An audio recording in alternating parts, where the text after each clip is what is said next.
Baik, terima kasih pemirsa, Anda masih menyaksikan Talk Show Aceh TV dan masih dengan tema kita memahami bagaimana kaitannya antara COVID-19 dan kesehatan mental khususnya bagi anak dan remaja. Yang pastinya ingat pesan ibu, selalu menjaga jarak, memakai masker, dan mencuci tangan dengan sabun yang seperti yang ikhtiar kita lakukan pada hari ini, menjaga jarak di studio yang kita lakukan pada saat ini. Dan kami juga mengundang partisipasi Anda untuk bertanya ataupun menanggapi tema kami pada hari ini, yaitu di line telepon 0822 6089 5085, dan kami juga live di Instagram Aceh TV Official.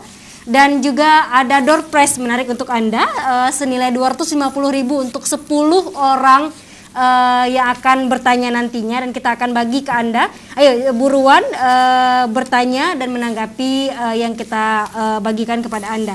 Nah, tadi sempat kepotong ya Kak Dayan ya, mengenai layanan perlindungan anak dan yang dilakukan UNICEF untuk anak-anak dan remaja di Aceh. Apa lagi Kak yang dilakukan? Oh ya, klarifikasi saja Kak Indah. Jadi program dukungan UNICEF untuk Aceh dalam masa COVID ini, tadi yang pertama kita memastikan layanan dasar anak ya, mendukung pemerintah untuk memastikan layanan dasar anak tetap berjalan itu kan, melalui memastikan ada training, capacity building, itu kan webinar, monitoring dari kita, dari misalnya dari Kemenkes misalnya langsung ke provinsi. Baik. Lalu yang kedua adalah tadi tentang penyebarluasan komunikasi risiko dan perubahan perilaku, penting sekali ya Kak ya. Jadi jangan sampai tadi Kak Indah kayak promosi 3M gitu ya. Ini bagian dari komunikasi risiko dan perubahan perilaku gitu ya. Kita juga melibatkan kepolisian Aceh juga gitu. Kita angkat dulu ya Kak ya, kita tahan dulu.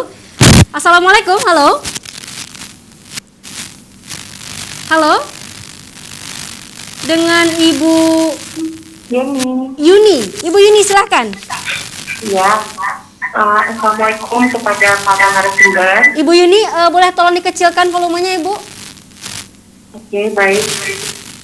Oke, silakan Ibu Yuni. Sekarang kan sekolah-sekolah sudah mulai melaksanakan aktivitas seperti biasa. Ada sekolah yang menerapkan sekolahnya itu selang-seling. Misalnya dengan nomor urut ganjil di hari Senin, nomor urut genap di hari Selasa. Dan ada juga sekolah yang membolehkan anak-anaknya untuk study. Nah, di sini kebetulan sekali UNICEF sebagai narasumbernya, yang saya ingin tanyakan, apakah dari UNICEF ada sosialisasi langsung untuk ke sekolah? Karena di sekolah anak saya, kebetulan anak saya sekolahnya di swasta, belum ada sosialisasi dari pihak manapun kecuali dari pihak sekolahnya saja. Di sini saya lihat kalau dari pihak sekolahnya saja mungkin dari anak-anaknya itu secara psikologis kurang mengenal gitu tentang prokesnya. Misalnya yang ingat pesan ibu tadi 3M gitu kan, mencuci tangan, memakai masker, menjaga jarak. Memang fasilitas di sekolah itu disediakan. Tapi kalau menurut saya secara psikologis anak-anak, jika ada tamu atau pihak luar yang datang ke sekolah, biasanya mereka itu cepat untuk menangkap seperti itu. Yang saya katakan, apakah dari UNICEF sendiri adakah sosialisasi langsung untuk turun ke sekolah-sekolah? Saja, terima kasih. Terima kasih. Waalaikumsalam warahmatullahi wabarakatuh. Ibu Yuni, terima kasih banyak sosialisasi ke sekolah, Kak Dayan. Tapi tadi kita sebelum mungkin bisa langsung ke sosialisasi yang dilakukan oleh UNICEF. Ya, sebenarnya jawaban pertanyaan Bu Yuni sama dengan program bentuk dukungan UNICEF lainnya ya. Jadi tadi ada layanan kesehatan, itu kan tadi komunikasi risiko dan perubahan perilaku. Yang ketiga adalah pendidikan dan memastikan bahwa ada fasilitas air bersih dan sanitasi di masa COVID-19. Ini kan penting sekali ya. Jadi saat ini memang kita sudah bermitra dengan, ya pasti karena kita selalu bermitra dengan pemerintah ya, Dinas Pendidikan, dan juga kita juga bekerjasama dengan Dinas Daya juga sebenarnya untuk melakukan sosialisasi dan edukasi sebenarnya ke sekolah-sekolah. Tetapi memang nggak semua sekolah karena kan UNICEF terbatas begitu ya. Dipilih beberapa wilayah yang memang waktu itu adalah yang risikonya masih tinggi seperti red zone seperti itu gitu ya. Seperti itu. Lalu juga memang, tapi memang selain UNICEF seharusnya memang pemerintah melalui Kementerian Pendidikan dan Kebudayaan dan Dinas Pendidikan dan Kebudayaan juga sebenarnya ada itu gitu kan. Jadi nanti saran Bu ini bisa kami sampaikan juga ke Dinas Pendidikan juga untuk memastikan bahwa memang penting loh, perlu sosialisasi juga. Ini sudah kita pikirkan juga bagaimana misalnya kita bekerja dengan persatuan orang tua murid ya, orang tua murid ya kan, orang tua murid juga gitu kan. Karena kan kalau pembukaan sekolah kan ada beberapa kriteria untuk pembukaan sekolah kan. Salah satu kriteria sekolah dibuka adalah bahwa orang tua siswa itu setuju dan merasa nyaman, aman untuk mengantarkan anaknya ke sekolah. Kalau misalnya ada orang tua yang tidak setuju, bisa jadi pertimbangan kenapa sebenarnya kenapa sekolah bisa dibuka atau bisa ditutup. Jadi sebenarnya layanannya itu ada gitu. Jadi nanti kita bisa bantu cek memang untuk ke dinas pendidikan. Tapi Bu Yuni, terima kasih buat pertanyaannya, dan saya pikir ini juga terjadi juga di wilayah yang lain ya. Dan saya pikir bisa diusulkan juga bagaimana maksudnya sekolah juga dimonitor pelaksanaan 3M-nya dan termasuk sosialisasi berkala sebenarnya. Dan ini tidak bisa dilakukan UNICEF saja gitu kan. Ini perlu semua pihak begitu ya. Oke, terima kasih Kak. Thank you Kak Dayan. Berarti tadi juga menagi akan Kak Dayan bilang bahwasannya ini bisa dikomunikasikan dari kayak karena memang UNICEF bisa bermitra. Iya betul. Bermitra dengan pemerintah pastinya. Dan terima kasih Bu Yuni, dan selamat juga buat Bu Yuni. Nanti kami akan hadiahkan pulsa untuk Bu Yuni. Kami akan catatkan nomornya, dan di belakang Bu Yuni kami masih tunggu partisipasi Anda. Silahkan saja di nomor 0822 60895085 atau live di Instagram. Silakan saja bertanya langsung di kolom komentar. Oke, kita masih akan sambung ya Kak Dayan. Iya, belum. Tadi kan silakan Kak. Dukungan UNICEF yang lainnya adalah memastikan layanan esensi nutrisi juga bisa tetap dinikmati, bisa tetap didapat oleh anak-anak, khususnya balita ya, yang usia rentan yang mengalami gangguan nutrisi gitu. Jadi kita mendukung pemerintah melalui dinas kesehatan sampai level kader memastikan bahwa layanan bagi anak-anak yang mengalami gangguan gizi itu bisa tetap terpenuhi. Lalu yang berikutnya tidak kalah penting adalah perlindungan anak. Jadi bagaimana memastikan bahwa di masa-masa COVID-19 ini ya, upaya perlindungan anak tetap terjaga. Sistem perlindungan anak tetap berjalan di masa COVID-19 ini. Misalnya, bagaimana supaya kami mendorong pemerintah supaya kalau misalnya ada pertemuan koordinasi, misalnya satuan gugus tugas COVID-19 mulai dari nasional provinsi, jadi tidak hanya memikirkan kesehatan fisik saja gitu kan, atau bantuan sosial saja, tapi juga memastikan tadi layanan dasar anak yang lain, termasuk juga perlindungan anak. Kami UNICEF juga bermitra dengan banyak lembaga lokal, tapi salah satu mitra penting kami adalah organisasi anak muda lainnya. Kami sebutnya, bukan kami ya, mereka menyebut diri mereka masih anak muda, berasa muda. Kelihatan Bapak. Masih muda ya. Tenang, masih muda. Iya. Jadi mereka bergabung dengan namanya Aceh Youth Action. Jadi di situ ada forum anak Tanah Rencong, ada juga organisasi anak muda lainnya untuk sama-sama tadi menyebarkan komunikasi informasi terhadap anak muda lainnya melalui media sosial itu kan, terkait pencegahan COVID-19 dengan cara yang kreatif, dengan cara anak muda pastinya kan, dari anak muda juga untuk anak muda. Iya, jadi seperti itu. Baik, ada telepon lagi yang masuk. Assalamualaikum. Halo, assalamualaikum. Dengan siapa di mana? Waalaikumsalam. Iya.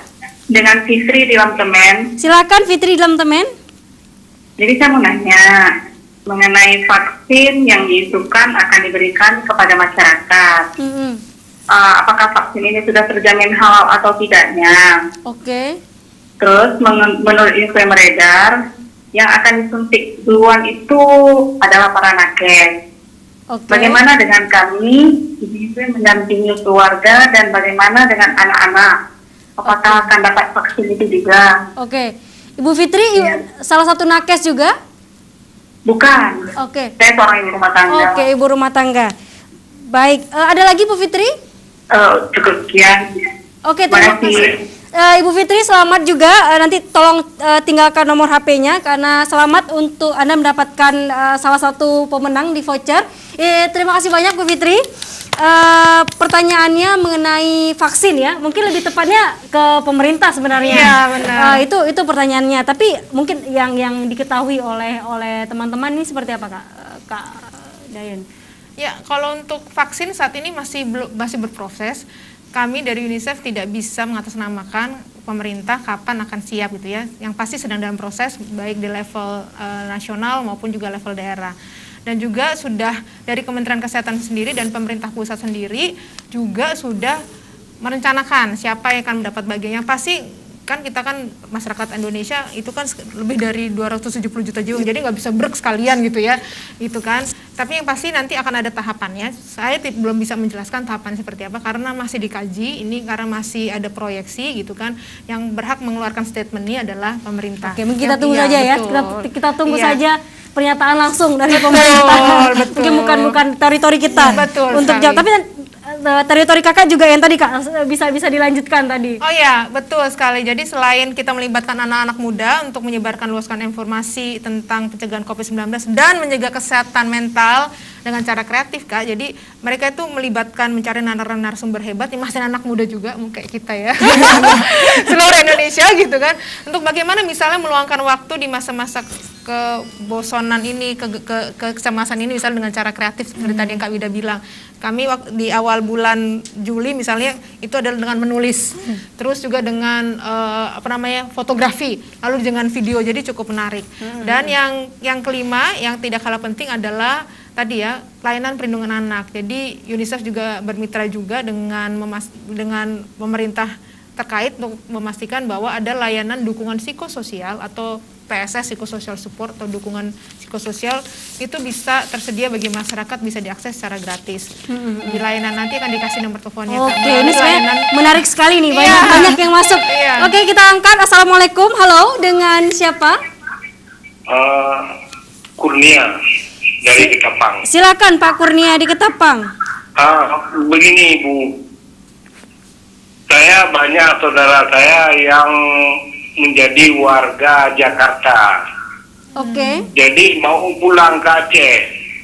Bagaimana kebijaksanaan ataupun perkataan saya mereka itu salah membawa COVID-19 ke Aceh. Jadi dalam hal ini perlu bimbingan dari Ibu. Oke, jadi baik Pak Kurnia, ini mungkin sepertinya bagaimana saudara-saudara Pak Kurnia yang dari Jakarta gitu Pak ya. Pak Kurnia bisa dikecilkan sedikit volumenya? Iya, boleh. Oke, bagaimana kemudian saudara-saudara Pak Kurnia di Jakarta ingin ke Aceh tapi bawa COVID gitu maksudnya ya Pak ya? Iya. Beresiko kan? Beresiko ya Pak ya? Iya. Oke, itu aja Pak. Itu aja. Oke, baik, terima kasih Pak Kurnia. Nanti tolong ditinggalkan nomor HP-nya Pak ya. Selamat juga Pak Kurnia menjadi salah satu yang mendapatkan hadiah pulsa. Ini mungkin balik lagi ya Kak ya, bukan teritori kita juga untuk melarang itu. Tapi gimana Kak kemudian tanggapannya mungkin bisa? Ini psikologi juga ya Kak. Bagaimana psikologi kita? Oke, Jakarta karena di Depok yang pertama kan kasusnya, kemudian di Indonesia. Ini bagaimana Kak? Mungkin Kak Wida dulu nih. Ya memang itu mungkin jadi kekhawatiran ya, maksudnya ketakutan, kecemasan ya, bahwa kalau kita peduli sama lingkungan, kita akan mikirin bahwa apakah perilaku kita akan mempengaruhi orang-orang lain. Mungkin tadi Pak Kurnia dengan perspektif itu, dia punya saudaranya ada di Jakarta yang dengan data yang sangat besar paparan COVID-19 saat akan pulang, kira-kira akan seperti apa? Bagaimana mungkin juga keluarga di sini membantu menerimanya, atau lingkungan dan lain-lain, kemungkinan apakah itu memperbesar resiko yang lain-lainnya mungkin ya. Di satu sisi sebenarnya ya itu yang kita alamin saat kita mau melakukan tindakan, kita kan sebenarnya perlu untuk melihat bahwa apakah tindakan kita akan berdampak sama orang lain. Cuman kalau dibilang masih bingung sih sebenarnya pertanyaannya, apakah diperbolehkan atau prosedurnya bagaimana atau seperti apa gitu ya. Tapi kalau sekarang kan sebenarnya traveling itu masih diperbolehkan ya, Kak Dayan ya, Kak Indah ya maksudnya.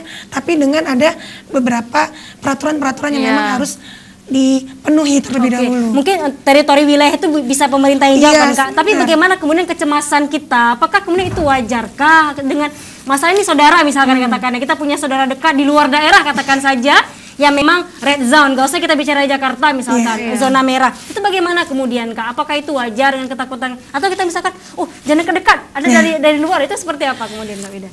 Wajar, pasti wajar. Karena maksudnya dengan situasi sekarang, memang sebaiknya kita menjaga yang paling terdekat diri kita dulu gitu ya. Tapi bagaimana sebenarnya kita juga jadi agen sosialisasi tadi untuk mensosialisasikan kalau memang akan ada saudara yang akan datang dari red zone, kita harus gimana gitu. Apakah kita juga karena saudara tuh, kalau saudara terus dari hasil tes kesehatan, swab dan lain baik-baik aja, jadi apakah biasa aja gitu ya? Kan sebenarnya kita juga yang perlu mensosialisasikan, dan sebenarnya kita yang perlu meyakinkan sama diri kita kalau kita melakukan ini juga dengan pengetahuan dan pemahaman yang tepat. Artinya kalau memang kita cemas bahwa kita bisa jadi terpapar karena kita bagian dari keluarganya, ya kita harus ngikutin prosedur. Kalau misalnya satu rumah ya tetap akan ada, ya tetap ada jarak, tetap pakai masker di rumah sampai batas waktu di mana kita bisa memastikan bahwa oke, aman dan lain-lain. Tapi kalau ditanya wajar cemas atau enggak, wajar. Dan memang yang itu agak susah karena kadang-kadang kita cemas bisa jadi kita bertindak itu bisa jadi berlebihan atau bahkan sama sekali loose, dan itu kan akan berpengaruh sama gitu kan, saudara gitu. Sama saudara kita gitu. Antara awalnya mereka yang concern juga mereka hati-hati, tapi kalau ngelihat kita juga santai aja malah jadi nggak enak misalnya.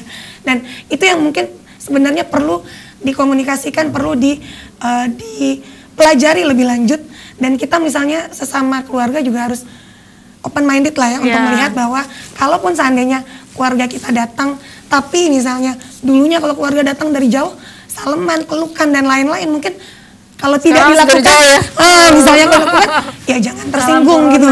Nah, karena misalnya kadang-kadang banyaknya seperti itu gitu. Tersinggung karena ngerasa, loh kan saya nggak apa-apa, kan saya nggak kena COVID. Iya betul. Nah sehingga akhirnya jadinya bisa dalam tanda kutip punya masalah lain, isu dalam keluarga, jadi marah, jadi kesel dengan kemana-mana gitu. Tapi mungkin itu yang kita juga harus berbesar hati, sama-sama mengkomunikasikan bahwa situasi memang seperti ini, jadi sama-sama kita menjaga. Kalaupun memang kita perlu nerima, datang, ya udah nggak apa-apa, tapi berbesar hati seandainya tetap jaga jarak ya, gitu ya, tetap dan lain-lain. Tapi memang itu butuh dikomunikasikan, butuh membiasakan ya, gitu. Termasuk buat kita sendiri. Baik. Kak Wida, kita akan lanjut lagi, dan pemirsa kami masih akan kembali di segmen akhir pastinya setelah pariwara berikut ini, dan tetap bergabung bersama kami di nomor di ACTV, dan tetap di nomor telepon 0822 6089 5085 setelah pesan-pesan berikut ini.